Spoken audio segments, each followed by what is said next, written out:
Shalom jemaat Tuhan, apa kabar hari ini? Ada sukacita, amin. Kembali lagi bersama kami Galilea Community of Christ. Kita mau sama-sama memuji Tuhan. Mari saya jemput jemaat Tuhan. Kita mau naikkan satu pujian. Apa yang tak pernah dilihat mata, Tuhan sediakan. Haleluya.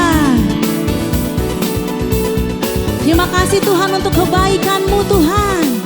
Kami bersyukur. Apa yang tak pernah dilihat mata, yang tak pernah didengar telinga, yang tak pernah timbul di dalam hati, semua disediakannya bagi yang mengasihi Dia. Apa yang tak pernah dilihat mata,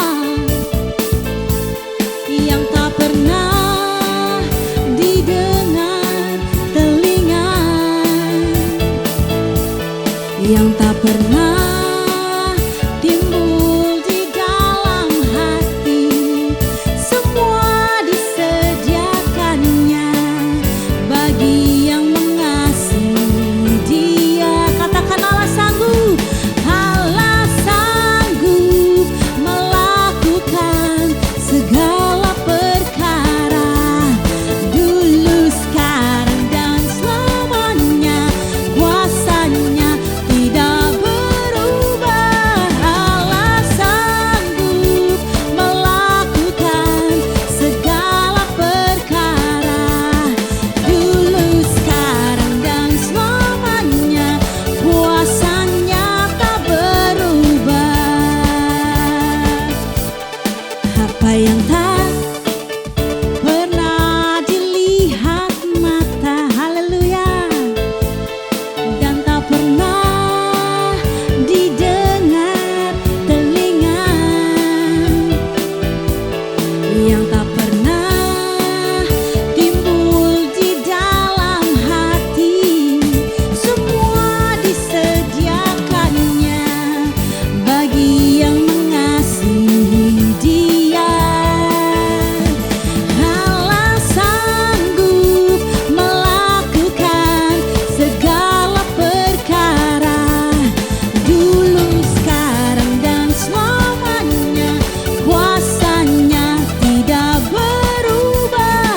Allah sanggup melakukan segala perkara, dulu, sekarang, dan selamanya.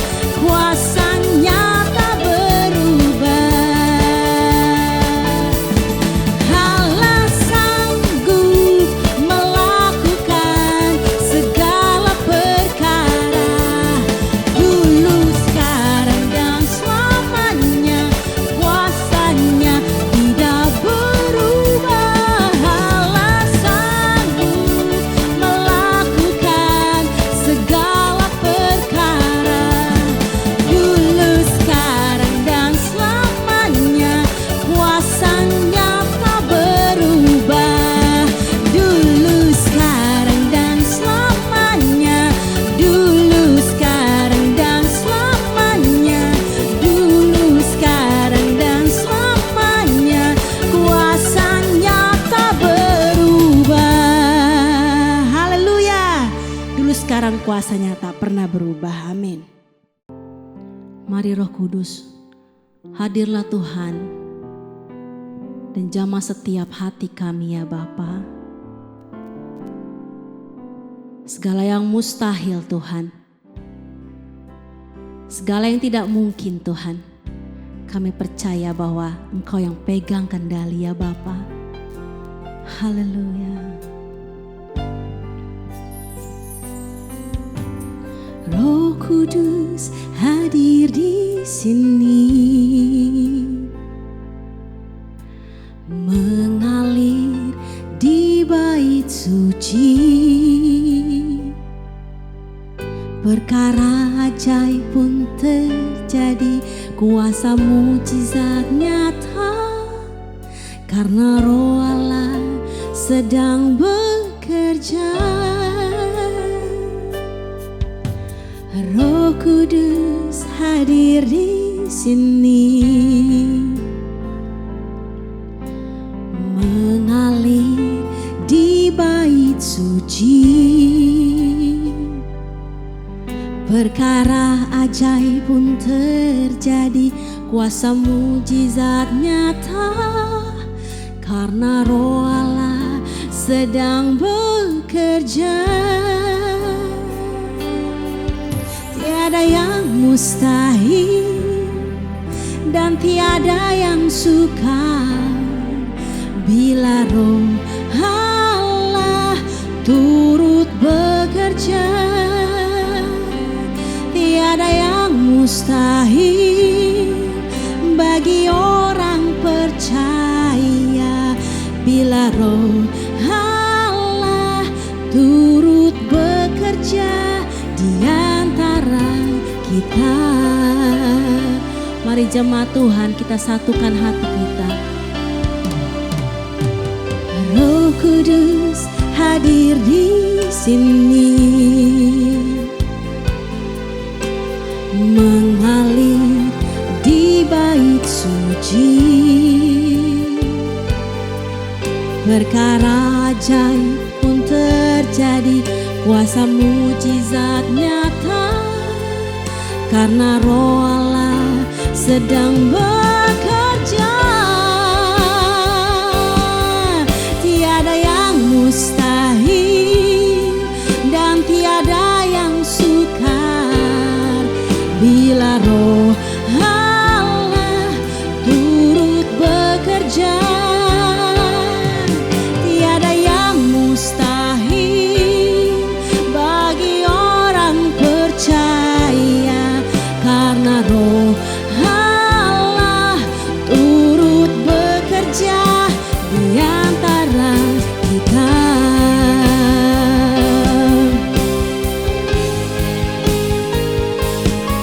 Tiada yang mustahil dan tiada yang sukar bila Roh Allah turut bekerja. Tiada yang mustahil bagi orang percaya, karena Roh Allah turut bekerja di antara kita. Karena Roh Allah turut bekerja, karena Roh Allah turut bekerja di antara kita. Terpujilah Engkau Tuhan. Ya, shalom Bapak Ibu, saudara-saudara jemaat yang diberkati oleh Tuhan Yesus. Mari kita siapkan diri untuk kita baca dan kita merenungkan firman Tuhan di kesempatan hari ini dalam ibadah Minggu 5 Mei ya. Kita sudah ada di minggu pertama di bulan Mei pada hari ini. Dan mari kita siapkan diri untuk kita membaca firman Tuhan. Kita berdoa. Allah yang Rahman dan Rahim, pencipta langit dan bumi dan dengan segala isinya. Allah yang kami kenal, kami sembah di dalam nama Tuhan Yesus. Dikuduskanlah namamu, datanglah kerajaanmu, jadilah kehendakmu di bumi seperti di surga. Kami bersyukur hari ini kami boleh beribadah di hari Minggu pertama 5 Mei 2024. Terima kasih Engkau telah membawa kami sampai pada hari ini. Kami ada di bulan Mei. Dan karena itu kami datang kepadamu, kami rindu untuk membaca firman-Mu. Mengurapi kami semua, membuka hati pikiran kami. Apa yang kami baca, apa yang kami dengar tidak untuk kami lupakan, tapi itu termaterai dalam hati kami dan menjadi rema dalam hidup kami. Urapi hamba-Mu yang tidak ada apa-apanya. Setiap kata kalimat yang keluar dari mulut hamba-Mu adalah kata kalimat penuh kuasa, penuh urapan, yang mendengar diberkati, berakar, bertumbuh, dan berbuah di dalam Engkau. Kami siapkan seluruh hidup kami untuk menerima kebenaran firman-Mu, dan berfirmanlah kepada kami sedia mendengarkannya. Di dalam nama Tuhan Yesus, amin. Bapak Ibu, kita baca di dalam 1 Tesalonika pasal yang pertama pada ayat 2 sampai dengan ayatnya yang ke-10. Kami selalu mengucap syukur kepada Allah karena kamu semua dan menyebut kamu dalam doa kami. Sebab kami selalu mengingat pekerjaan imanmu, usaha kasihmu, dan ketekunan pengharapanmu kepada Tuhan kita Yesus Kristus di hadapan Allah dan Bapa kita. Dan kami tahu, hai saudara-saudara yang dikasihi Allah, bahwa Ia telah memilih kamu, sebab Injil yang kami beritakan bukan disampaikan kepada kamu dengan kata-kata saja, tetapi juga dengan kekuatan oleh Roh Kudus dan dengan suatu kepastian yang kokoh. Memang kamu tahu bagaimana kami bekerja di antara kamu oleh karena kamu, dan kamu telah menjadi penurut kami dan penurut Tuhan. Dalam penindasan yang berat, kamu telah menerima firman itu dengan sukacita yang dikerjakan oleh Roh Kudus, sehingga kamu telah menjadi teladan untuk semua orang yang percaya di wilayah Makedonia dan Akhaya. Karena dari antara kamu firman Tuhan bergema bukan hanya di Makedonia dan Akhaya, tetapi di semua tempat telah tersiar kabar tentang imanmu kepada Allah, sehingga kami tidak usah mengatakan apa-apa tentang hal itu. Sebab mereka sendiri bercerita tentang kami, bagaimana kamu sambut dan bagaimana kamu berbalik dari berhala-berhala kepada Allah untuk melayani Allah yang hidup dan yang benar, dan untuk menantikan kedatangan anaknya di surga yang telah dibangkitkannya dari antara orang mati, yaitu Yesus yang menyelamatkan kita dari murka yang akan datang. Demikian di 1 Tesalonika pasal 1 ayat 2 sampai dengan ayatnya yang ke-10. Bapak Ibu, saudara-saudara jemaat yang diberkati oleh Tuhan Yesus, surat 1 Tesalonika ini merupakan surat yang ditulis oleh Rasul Paulus kepada jemaat di Tesalonika. Kalau saudara lihat di ayatnya yang pertama kan, dari Paulus, Silwanus, dan Timotius kepada jemaat orang-orang Tesalonika yang di dalam Allah Bapa dan di dalam Tuhan Yesus Kristus, kasih karunia dan damai sejahtera menyertai kamu. Jadi dikatakan dari Paulus, Silwanus, dan Timotius kepada jemaat orang-orang Tesalonika yang di dalam Allah Bapa dan di dalam Tuhan Yesus Kristus. Lalu dikatakan kasih karunia dan damai sejahtera menyertai kamu. Bapak Ibu, saudara-saudara jemaat yang diberkati oleh Tuhan Yesus, pada zaman Rasul Paulus, kota Tesalonika adalah kota perdagangan dan pelabuhan terkenal di provinsi Makedonia. Orang-orang Romawi memasuki Makedonia pada tahun 168 sebelum Masehi. Dan tidak lama kemudian Tesalonika menjadi ibu kota provinsi Makedonia. Pertama kali Rasul Paulus mengunjungi kota ini adalah pada perjalanan misinya yang kedua. Dia melayani di sana bersama dengan Silas. Di sana sudah ada rumah ibadat orang Yahudi, ya. Dan Paulus tinggal dan memberitakan Injil di sana beberapa waktu lamanya. Itu kalau kita lihat di Kisah Rasul pasal 17, saudara bisa baca di sana pada ayat 1 sampai dengan ayatnya yang ke-9. Nah, hasil dari pelayanan ini ialah banyak orang menjadi percaya kepada Yesus Kristus. Nah, kalau saya bacakan untuk saudara di Kisah Rasul pasal 17 ayat 1, Paulus dan Silas mengambil jalan melalui Amfipolis dan Apolonia dan tiba di Tesalonika. Di situ ada sebuah rumah ibadat orang Yahudi. Jadi ada rumah ibadat orang Yahudi. Seperti biasa Paulus masuk ke rumah ibadat itu. 3 hari Sabat berturut-turut ia membicarakan dengan mereka bagian-bagian dari kitab suci. Ia menerangkannya kepada mereka dan menunjukkan bahwa Mesias harus menderita dan bangkit dari antara orang mati. Lalu ia berkata, inilah Mesias, yaitu Yesus yang kuberitakan kepadamu. Perhatikan pada ayat 4. Beberapa orang dari mereka menjadi yakin dan menggabungkan diri dengan Paulus dan Silas dan juga sejumlah besar orang Yunani yang takut kepada Allah, dan tidak sedikit perempuan-perempuan terkemuka. Nah, kemudian Timotius kembali kepada Paulus yang telah pindah ke Korintus. Di Kisah Rasul pasal 18 ayat 5 dikatakan begini.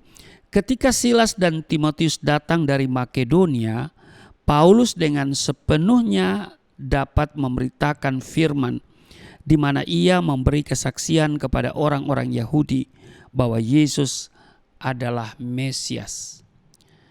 Dia membawa laporan yang sangat menggembirakan. Ya, di 1 Tesalonika 3 ayat 6 dikatakan begini. Namun sekarang Timotius telah kembali kepada kami dari tempatmu dan telah membawa kabar baik tentang iman dan kasihmu untuk kami, bahwa kamu selalu menyimpan kenangan yang baik akan kami dan rindu untuk bertemu kami seperti kami juga rindu bertemu denganmu.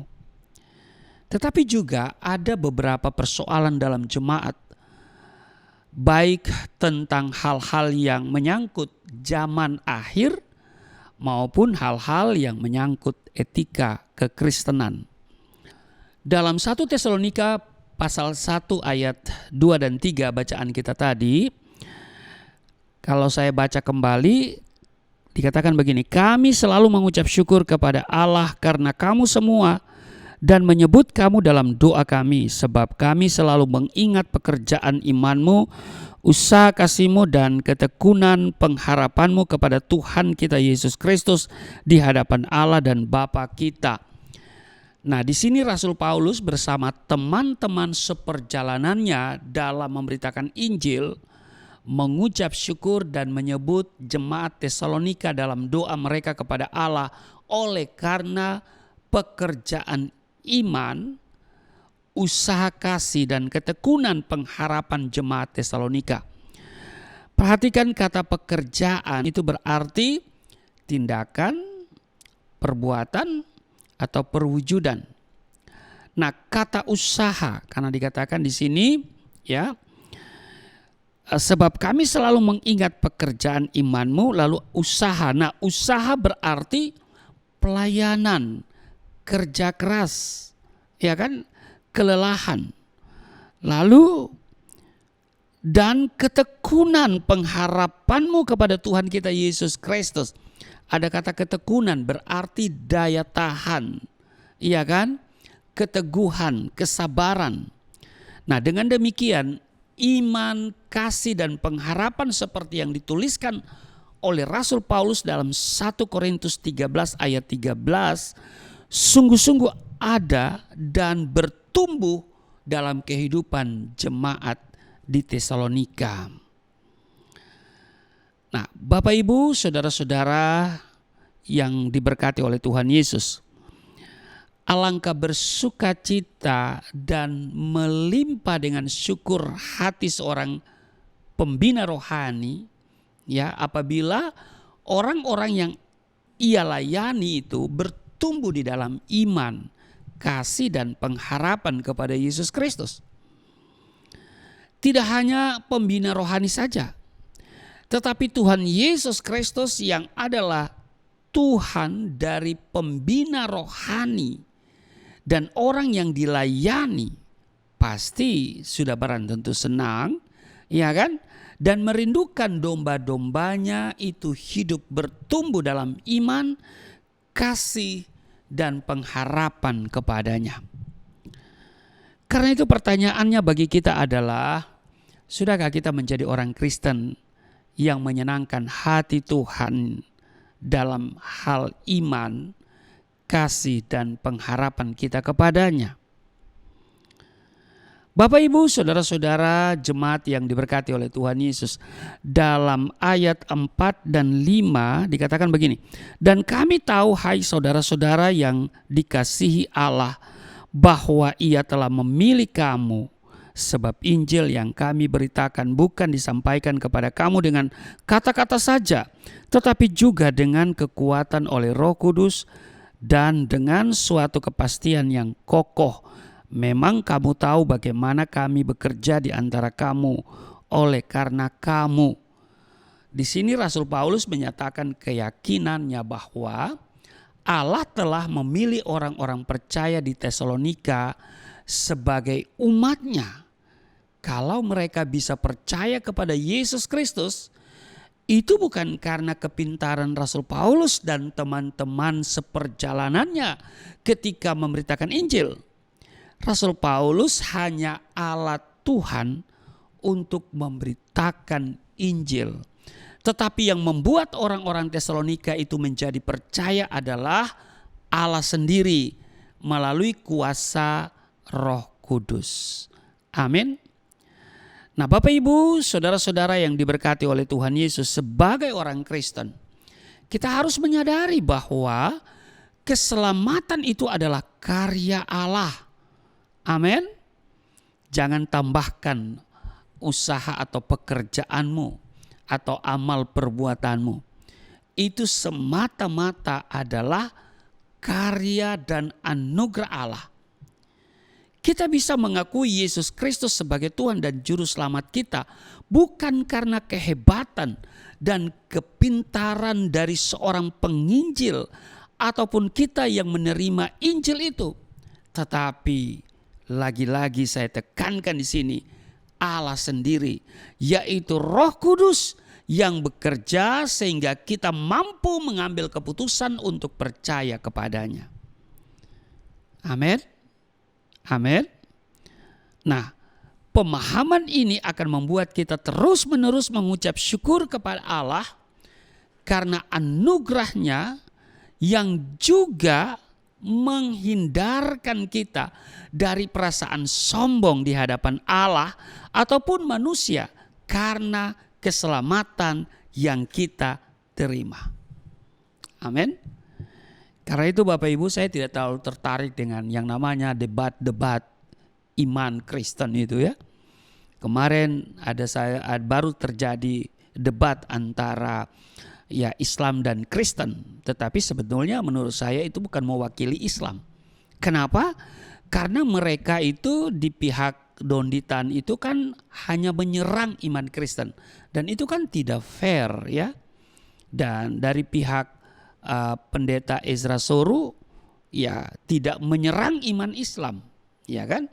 Tetapi menyerang pemahaman Dondi dan Umar itu tentang Yesaya 53. Bahwa mereka menyangkal iman Kristen mengatakan bahwa nubuatan yang ada di Yesaya 53 itu adalah tentang Yesus Kristus. Mereka katakan itu tentang Israel. Nah, ini menurut saya adalah debat yang tidak fair. Ya kan? Karena mereka menyerang pemahaman iman Kristen yang mau mengatakan bahwa Anda salah, bahwa kekristenan itu salah. Apa yang tertulis di Yesaya 53 itu bukan bicara tentang Mesias, yaitu Yesus Kristus. Kita juga punya segudang pertanyaan-pertanyaan yang bisa menyerang umat Islam, ya kan? Tapi memang hari-hari ini saya lihat Ya, mereka itu apalagi mu'alaf begitu leluasa bicara tentang ya ketidaksetujuan mereka tentang Alkitab. Ya kan? Saya juga bisa sebetulnya ya untuk menyerang mereka tentang iman Islam, tapi saya tidak mau lakukan, ya kan? Dan kalaupun saya ada di situ dalam debat itu, walaupun kelihatannya menurut pihak Donditan itu bahwa ya pihak Kristen itu kalah debat, karena di akhir debat itu ada seorang yang kemudian menjadi mu'alaf gara-gara debat itu, padahal itu semua sudah settingan. Saya punya prinsip begini, saya itu jadi Kristen bukan karena debat, ya, tapi melalui sebuah perenungan yang panjang, ya, karena didahului oleh perjumpaan dengan Yesus, dan kemudian saya menemukan hidayah. Hidayah itu adalah keselamatan yang ditawarkan oleh Yesus di dalam Yohanes 14 ayat 6. Akulah jalan, kebenaran dan hidup. Tidak seorang pun yang datang kepada Bapa kalau tidak melalui aku. Jadi bagi saya tidak pengaruh lagi orang-orang berdebat. Mungkin orang Kristen sudah pergi meninggalkan iman Kristen. Saya tidak akan pernah meninggalkan iman Kristen. Ya kan? Kenapa? Ya karena saya mengalami perjumpaan. Dan saya tidak lagi percaya tentang apa yang tertulis di kitab suci saya yang lama itu. Saya tidak percaya lagi, ya. Jadi untuk apa kita mau berdebat, ya? Mereka bicara dengan pemahaman iman mereka, lah kita berbicara dengan iman kita yang didasarkan pada Alkitab. Sementara mereka itu adalah mu'alaf, ya, yang tidak lagi percaya kepada Alkitab, ya kan? Karena mereka tidak percaya, mereka tinggalkan Alkitab. Ya sama dengan saya, ya fair dong saya bilang begitu, ya. Karena saya tidak percaya lagi sana, maka saya tinggalkan. Dan saya menemukan iman yang baru di dalam Yesus Kristus yang didasarkan pada Alkitab. Perjanjian lama dan perjanjian baru. Ya. Jadi kalau saya hari ini percaya, saya sering katakan bahwa itu bukan keinginan saya. Karena bukan kamu yang memilih aku, kata Yesus. Tetapi akulah yang memilih kamu.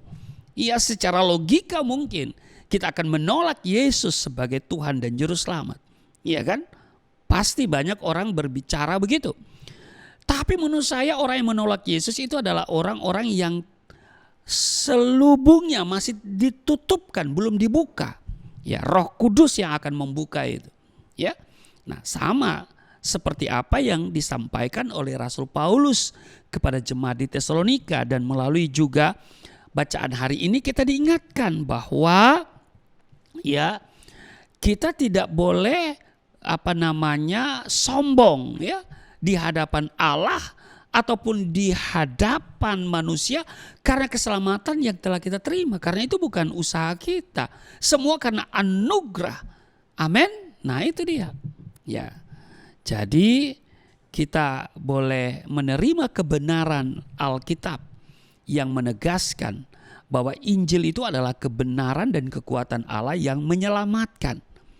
Baik, kita lanjut di dalam ayat 6 sampai dengan ayat yang ke-10 di 1 Tesalonika pasal 1. Dan kamu telah menjadi penurut kami dan penurut Tuhan dalam penindasan yang berat. Kamu telah menerima firman itu dengan sukacita yang dikerjakan oleh Roh Kudus. Ayat 7, sehingga kamu telah menjadi teladan untuk semua orang yang percaya di wilayah Makedonia dan Akhaya.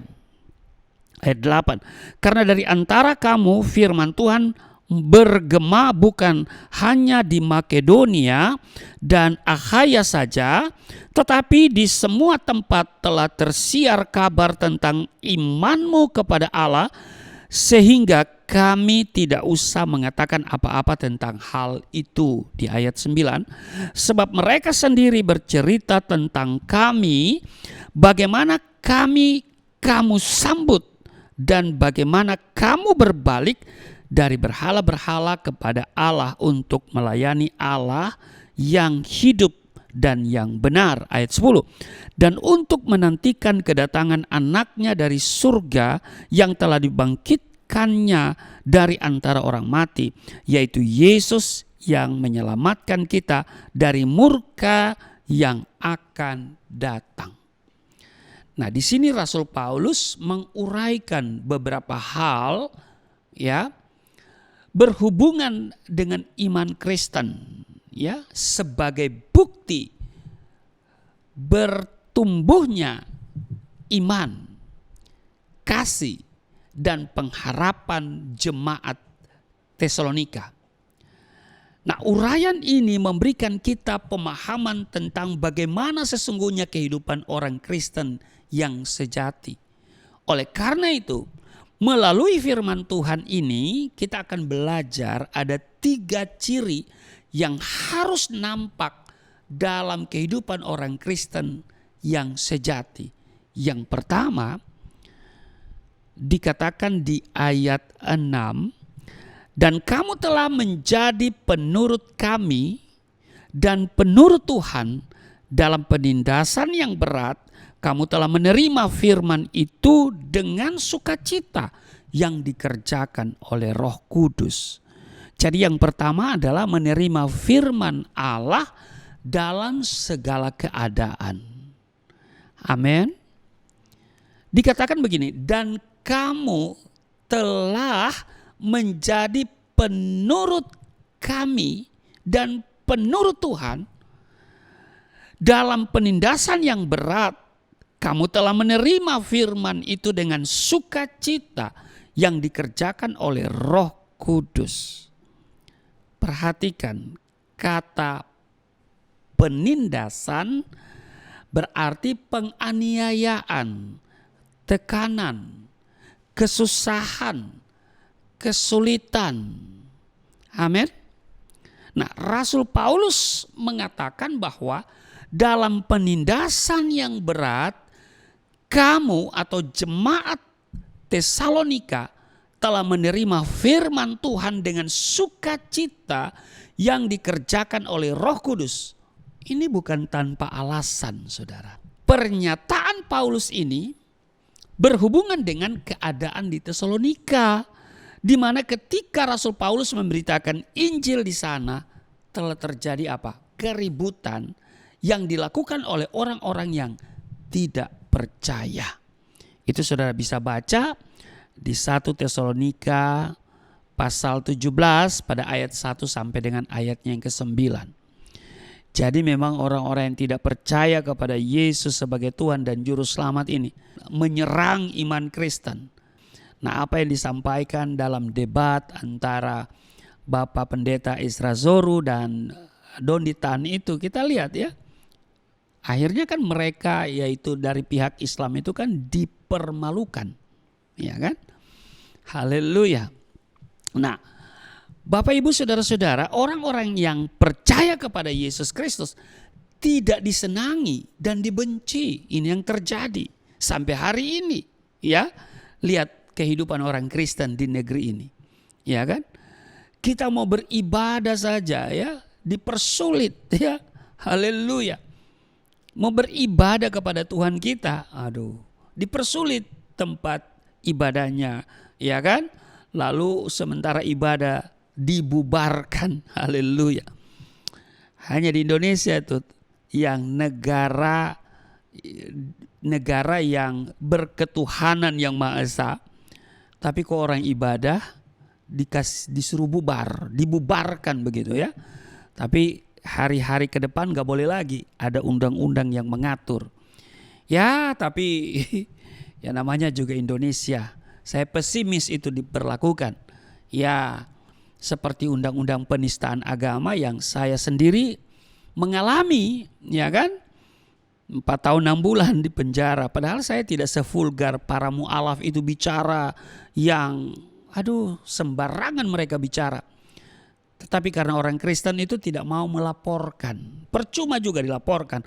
Karena 156A KUHP itu diperlakukan secara tidak adil. Ya kan? Tajam kepada kelompok minoritas tetapi tumpul kepada kelompok mayoritas. Nah, semoga ke depan semua menjadi baik ya. Jadi Bapak Ibu Saudara-saudara yang diberkati oleh Tuhan Yesus, pernyataan Rasul Paulus ini ya berhubungan dengan keadaan di Tesalonika, di mana ketika Rasul Paulus memberitakan Injil di sana terjadi keributan, ya, yang dilakukan oleh orang-orang yang tidak percaya itu, ya.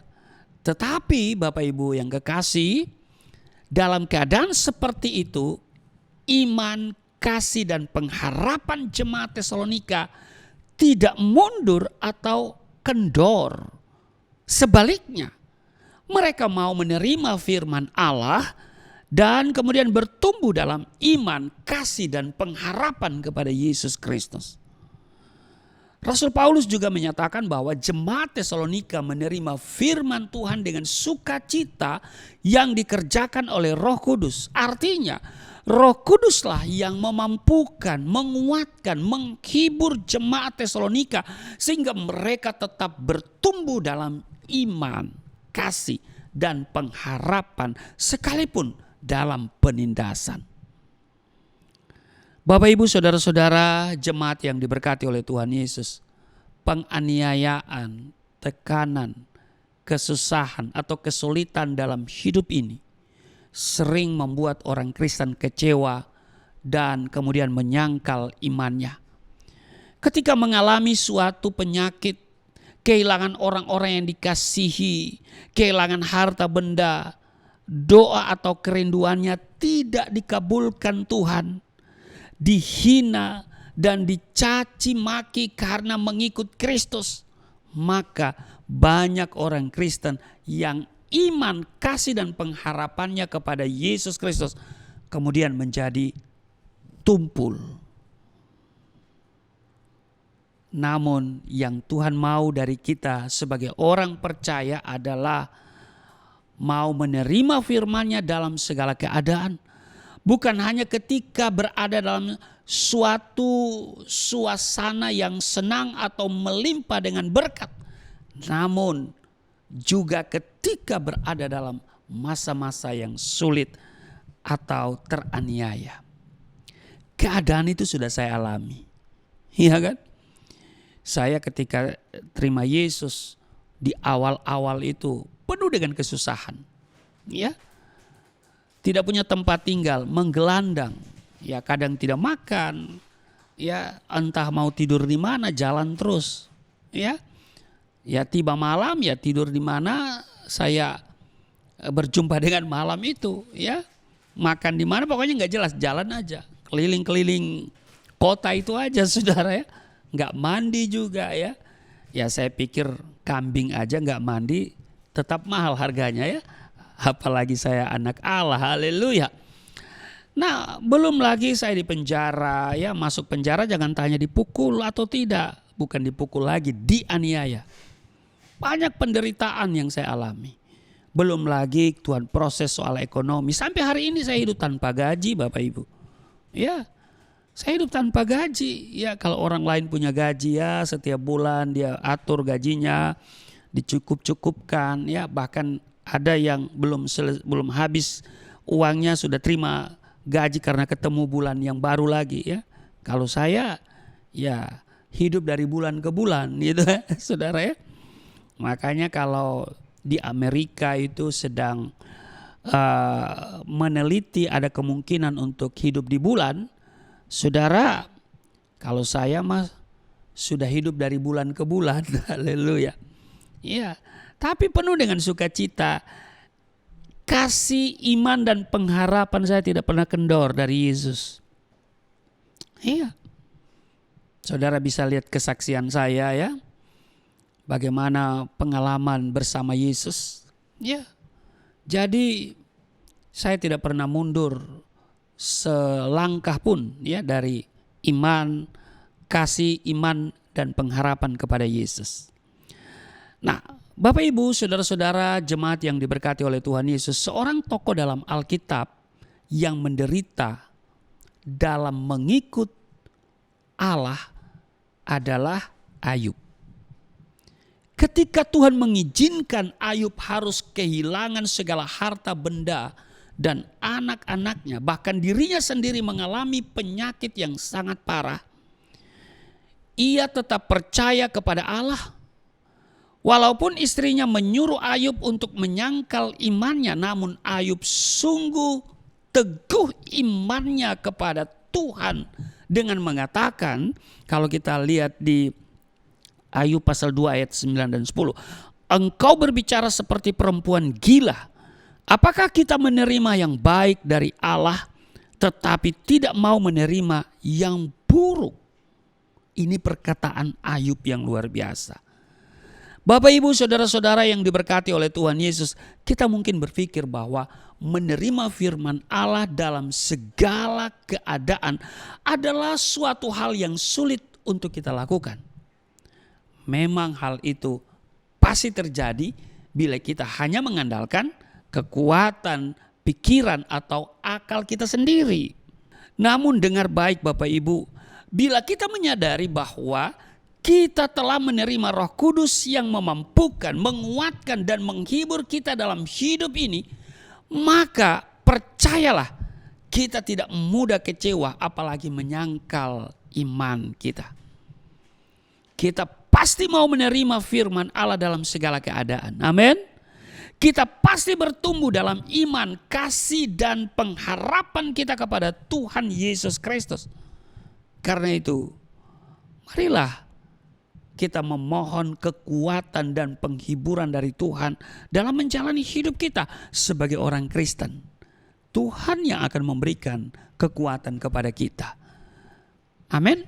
Itu yang pertama. Jadi saudara menerima firman Allah dalam segala keadaan. Yang kedua,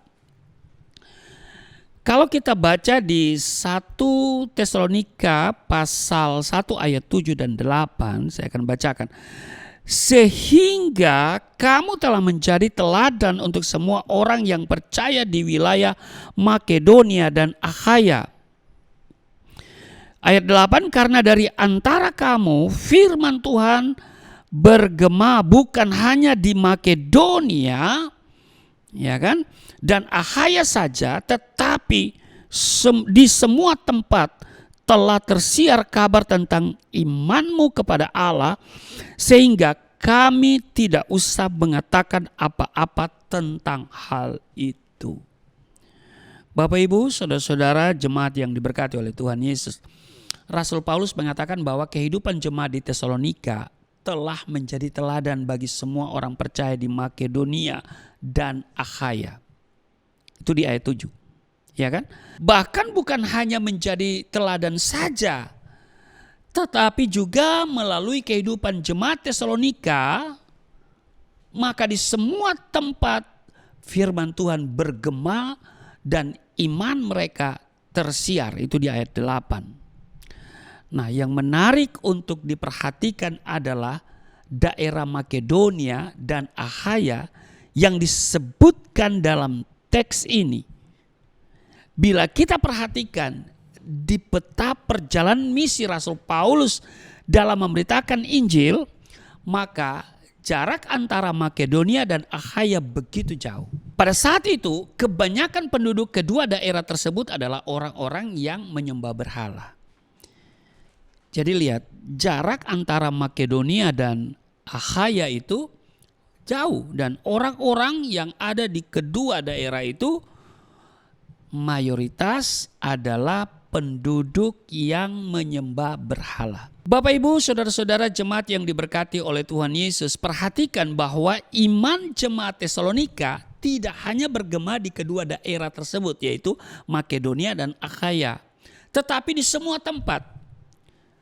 Di semua tempat di sini menyatakan daerah-daerah di luar daerah Makedonia dan Akhaya. Melalui firman Tuhan ini, kita juga bercermin dari kehidupan jemaat Tesalonika bahwa memberitakan Injil itu adalah tanggung jawab semua orang percaya dan didukung oleh kehidupan yang kudus, sehingga Injil yang kita beritakan tidak menjadi batu sandungan bagi orang lain. Ingat, memberitakan Injil adalah tanggung jawab semua orang yang percaya kepadanya, tapi juga harus didukung dengan kehidupan yang kudus. Sebab ada orang yang memberitakan Injil tapi hidupnya ya tidak kudus. Ya, kesaksian hidupnya hancur begitu ya. Sehingga tidak menjadi teladan. Ya kan? Bukan menjadi teladan tetapi menjadi sandungan. Nah, ini yang repot. Mungkin saudara pernah berpikir bagaimana caranya saya bisa memberitakan Injil sedang saya belum belajar teologi, saya tidak ada waktu untuk pergi menginjil di daerah yang lain karena saya bekerja dan sebagainya dan sebagainya. Saudara-saudara jemaat yang diberkati oleh Tuhan Yesus, dengar baik, memberitakan Injil itu dapat kita lakukan dimanapun kita berada. Mungkin melalui penyampaian berita Injil secara langsung, secara verbal, langsung kepada teman atau kenalan kita. Tapi juga melalui kehidupan kita yang menjadi berkat bagi sesama. Atau kita memiliki hati untuk mendukung pekerjaan penginjilan melalui doa atau dana untuk para hamba Tuhan atau misionaris yang sedang bekerja di ladang Tuhan. Maka tidak ada alasan bagi kita untuk tidak memberitakan Injil. Rasul Paulus katakan, celakalah aku jika aku tidak memberitakan Injil. Sebab memberitakan Injil itu adalah sebuah keharusan, wajib hukumnya. Dengan segala cara, ya kan? Pemberitaan Injil secara langsung, saudara mempersiapkan diri sebagai pendeta begitu, atau saudara telah mengambil keputusan untuk menjadi misionaris, menjadi gembala sidang.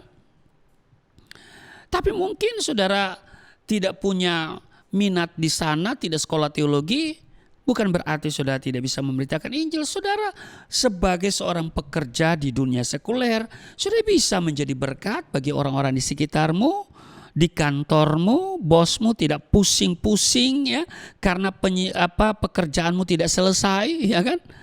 Itu sudah menjadi berkat dan engkau sudah memberitakan Injil. Engkau bisa juga menyampaikan kabar baik kepada orang-orang di sekitarmu.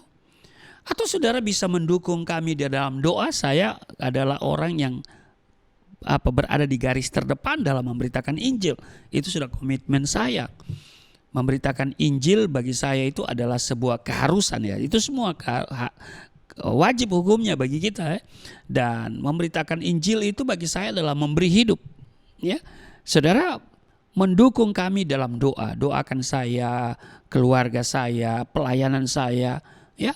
Atau jika saudara punya berkat yang melimpah, saudara bisa mendukung ya melalui donasi ke Yayasan Pelayanan Galilea Indonesia. Jangan kepada saya saudara, kepada yayasan ya. Saudara, itu adalah bagian dari memberitakan Injil. Nah, jadi yang pertama adalah kita menerima firman Allah itu dalam segala keadaan. Yang kedua, bahwa kita memiliki kesaksian hidup yang memberkati. Nah, ini dia ya. Memiliki kesaksian hidup yang memberkati. Yang ketiga, kita baca di ayat 9 dan 10 dikatakan begini, sebab mereka sendiri bercerita tentang kami, bagaimana kamu sambut dan bagaimana kamu berbalik dari berhala-berhala kepada Allah untuk melayani Allah yang hidup dan yang benar, dan untuk menantikan kedatangan anaknya dari surga yang telah dibangkitkannya dari antara orang mati, yaitu Yesus yang menyelamatkan kita dari murka yang akan datang. Yang ketiga saya mau katakan, memiliki pertobatan yang nyata. Amin. Ayat 9 ini dikatakan, bagaimana kamu berbalik dari berhala-berhala kepada Allah. Kata berbalik atau kembali, ya kan? Berbalik itu sama dengan kembali. Kata berbalik ini begitu penting untuk diperhatikan. di mana Rasul Paulus memberikan penekanan, yaitu berbalik dari berhala-berhala kepada Allah. Ya kan? Berbalik dari berhala-berhala kepada Allah. Nah, tadinya mereka sudah membelakangi Allah dan mereka menyembah berhala, tapi sekarang mereka kembali kepada Allah. Bapak, Ibu, saudara-saudara jemaat yang diberkati oleh Tuhan Yesus, pernyataan ini menunjukkan suatu pola atau cara hidup yang jelas begitu berbeda dari sebelumnya. Kalau dulu jemaat Tesalonika menyembah berhala-berhala, maka sekarang mereka menyembah dan melayani Allah yang hidup dan yang benar. Mereka juga menaruh pengharapan mereka kepada Tuhan, di mana mereka menantikan kedatangan Yesus Kristus yang menyelamatkan mereka. Inilah pertobatan yang nyata dalam kehidupan jemaat di Tesalonika. Dulu mereka tersesat dan tidak tahu apa-apa. Namun sekarang mereka telah kembali kepada Allah yang hidup dan yang benar.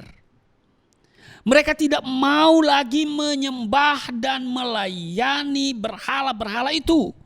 Tetapi mereka hanya mau menyembah dan melayani Allah yang hidup dan yang benar, sambil menantikan kedatangan Yesus Kristus yang kedua kali. Bapak, Ibu, saudara-saudara jemaat yang diberkati oleh Tuhan Yesus, dengar baik. Orang Kristen sejati adalah orang yang menyadari dan memahami bahwa dirinya telah kembali kepada Allah yang hidup dan yang benar. Kesadaran dan pemahaman ini akan membuat dia melakukan segala yang Tuhan mau dalam hidupnya. Ia tidak lagi melakukan segala hal yang dulu ia lakukan sebelum kembali kepada Allah yang hidup dan yang benar.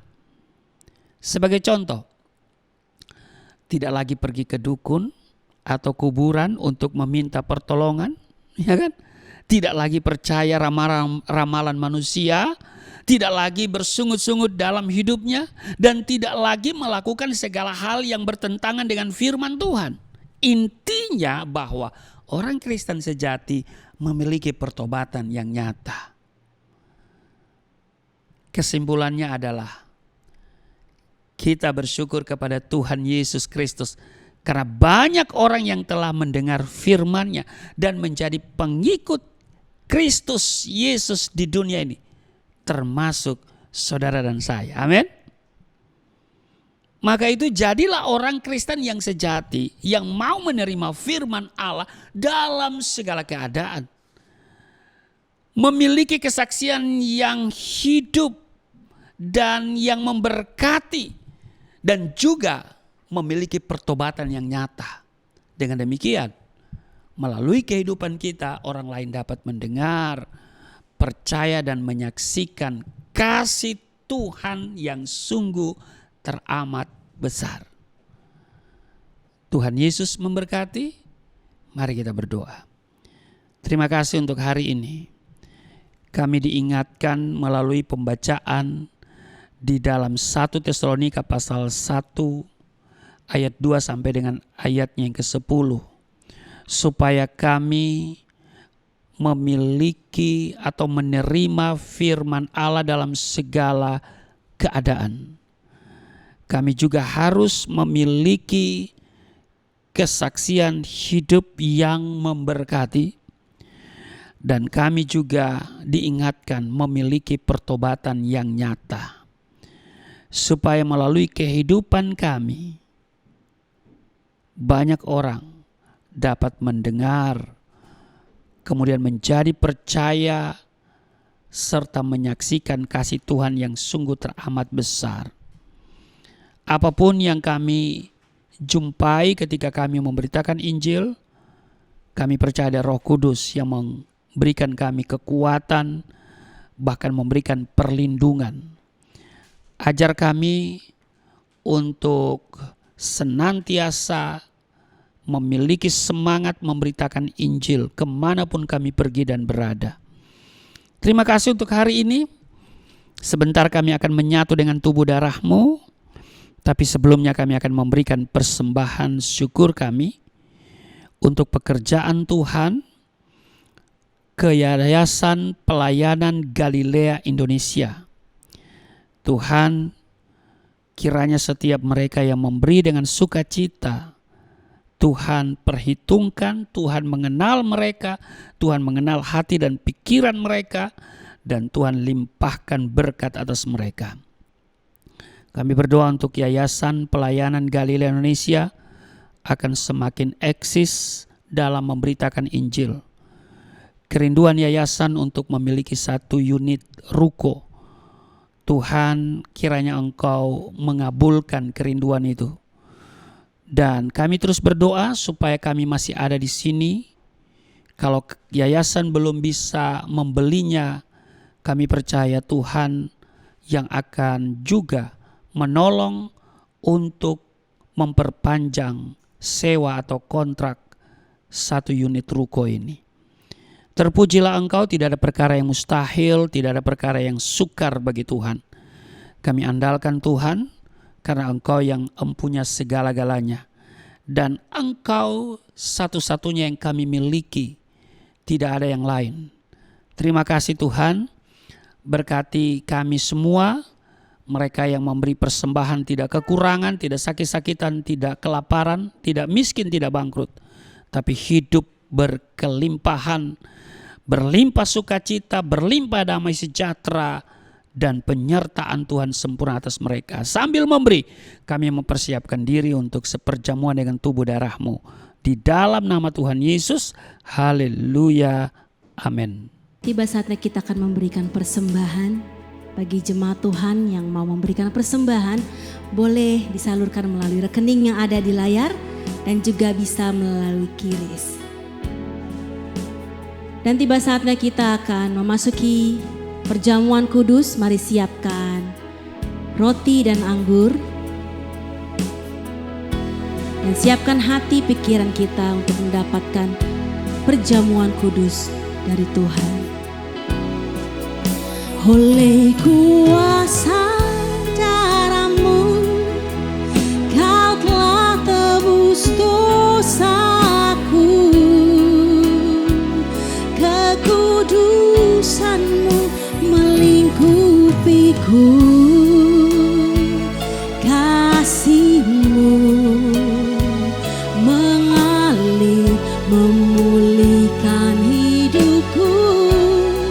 Sungguh besar anugerah-Mu, Kau selamatkan hidupku.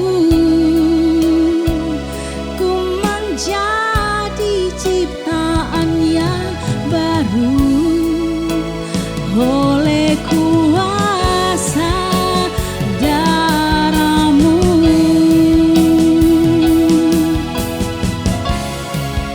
Oleh kuasa darah-Mu, Kau telah tebus dosaku. Kekudusan-Mu melingkupiku. Kasih-Mu mengalir memulihkan hidupku. Sungguh besar anugerah-Mu, Kau selamatkan hidupku. Ku menjadi ciptaan yang baru oleh kuasa darah-Mu.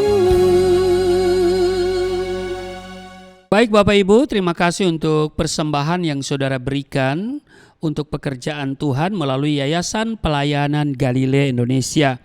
Terus dukung kami ya Bapak Ibu ya, doakan supaya yayasan bisa memiliki 1 unit ruko. Dan kalau kami belum bisa memiliki, ya karena harus butuh uang yang banyak ya. Harga 1 unit di sini 1,8 ya Bapak Ibu ya. 1,8 M ya, haleluya. Nah, kiranya kami bisa memperpanjang kontrak ya, doakan ya, tidak ada perkara yang mustahil ya. Dan mari siapkan diri untuk kita seperjamuan dengan tubuh darah Yesus. Sementara saudara mempersiapkan diri, mempersiapkan hosti dan anggur, saya akan membacakan landasan perjamuan kudus.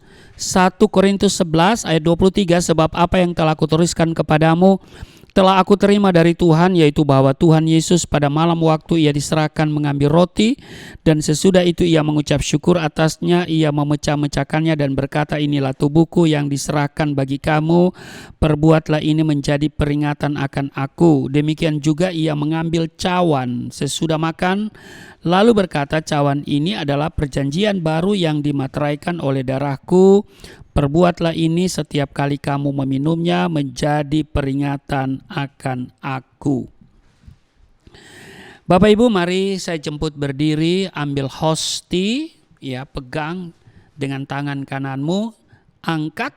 Mari kita katakan bersama-sama.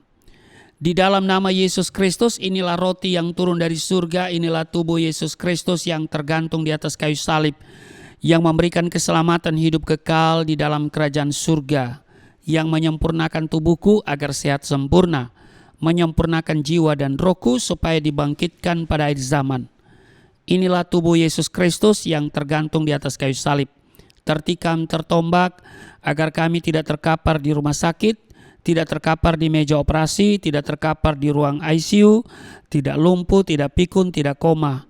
Aku tolak segala bentuk tumor, segala bentuk kanker, segala bentuk penyakit, kuman, virus, sakit penyakit, segala luka di tubuhku, penderitaanku, kesusahanku, kemiskinanku, kegagalanku sudah diangkat, diselesaikan oleh Yesus Kristus di atas kayu salib. Maka hari ini aku meraih janji Tuhan, aku meraih kuasa, aku meraih mujizat, disembuhkan, dipulihkan, diberkati, hidup berkemenangan di dalam nama Yesus Kristus, firman yang menjadi daging. Inilah roti yang turun dari surga, inilah tubuh Yesus Kristus. Mari kita makan.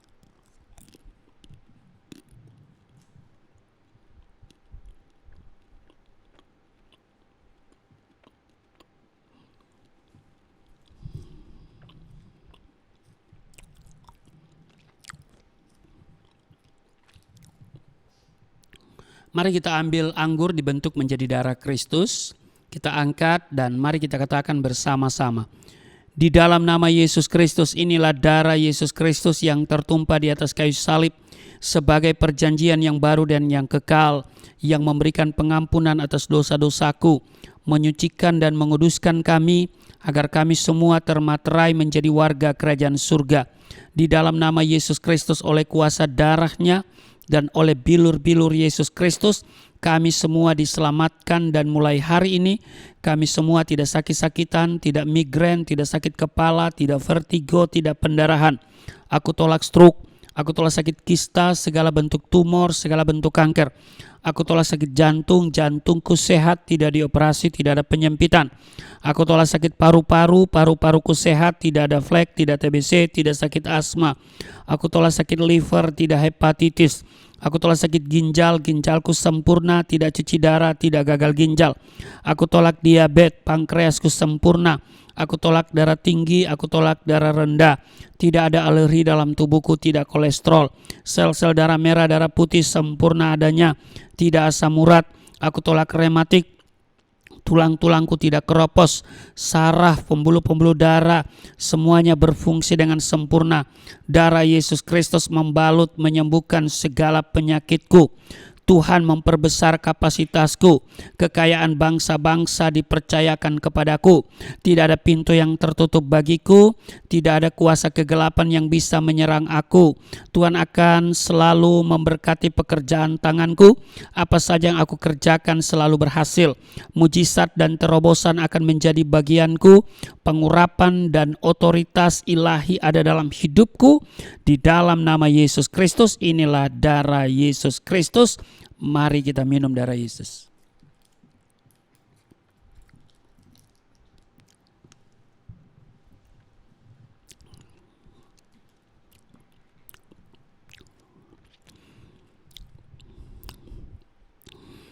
Mari kita bersyukur untuk tubuh darah Kristus.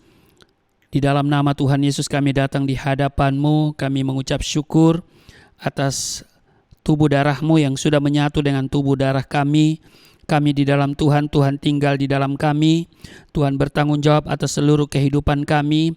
Maka yang sakit sudah sembuh, yang letih lesu berbeban berat diberikan kelegaan, yang terikat oleh dosa dilepaskan di dalam nama Yesus. Setiap kami dipulihkan, kesehatan dipulihkan, rumah tangga dipulihkan, ekonomi dipulihkan di dalam nama Yesus. Terima kasih untuk setiap berkat yang Tuhan sudah siapkan untuk kami. Di sepanjang minggu ini kami akan berjalan bersama Tuhan dan kami akan melihat mujizat kuasa Tuhan terjadi dalam hidup kami.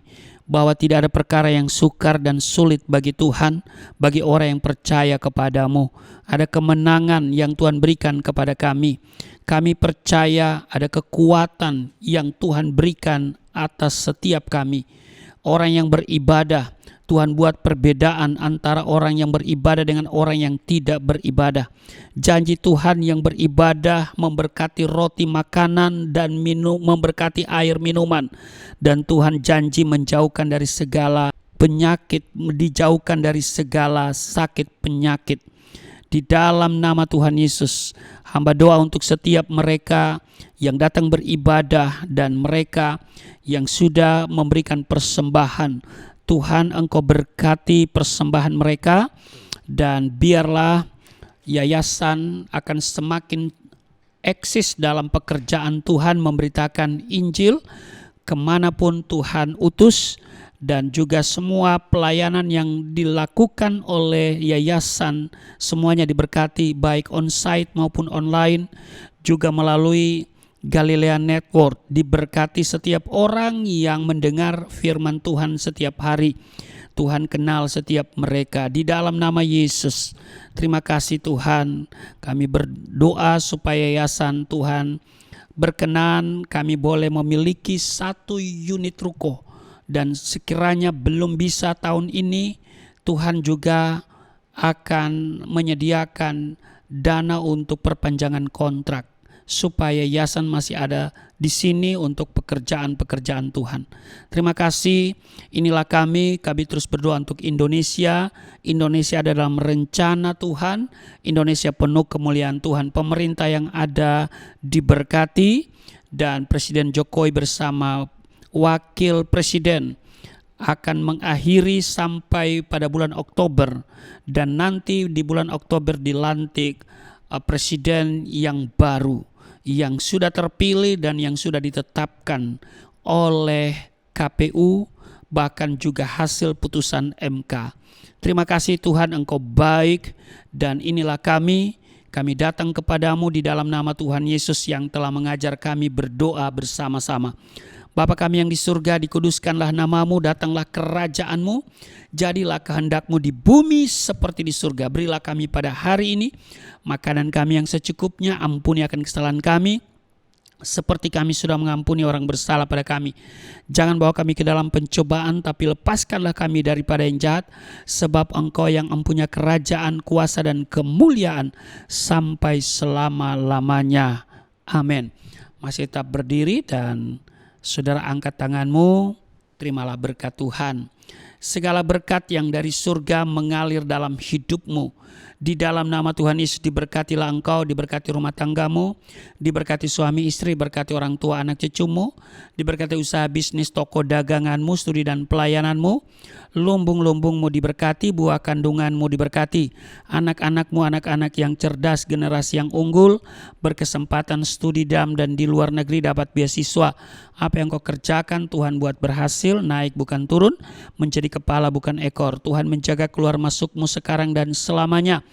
Di dalam nama Tuhan Yesus, Tuhan akan memperbesar kapasitasmu, kekayaan bangsa-bangsa dipercayakan kepadamu, tidak ada pintu yang tertutup bagimu, tidak ada kuasa kegelapan yang bisa menyerang engkau.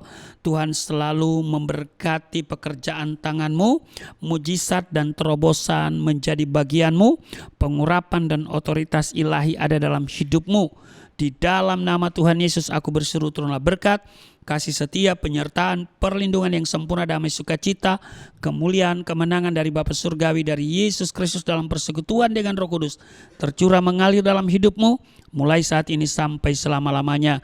Setiap kita yang percaya diberkati berkata amin. Sungguh besar pengorbananmu bagiku, terlalu dalam untuk dimengerti. Sungguh besar,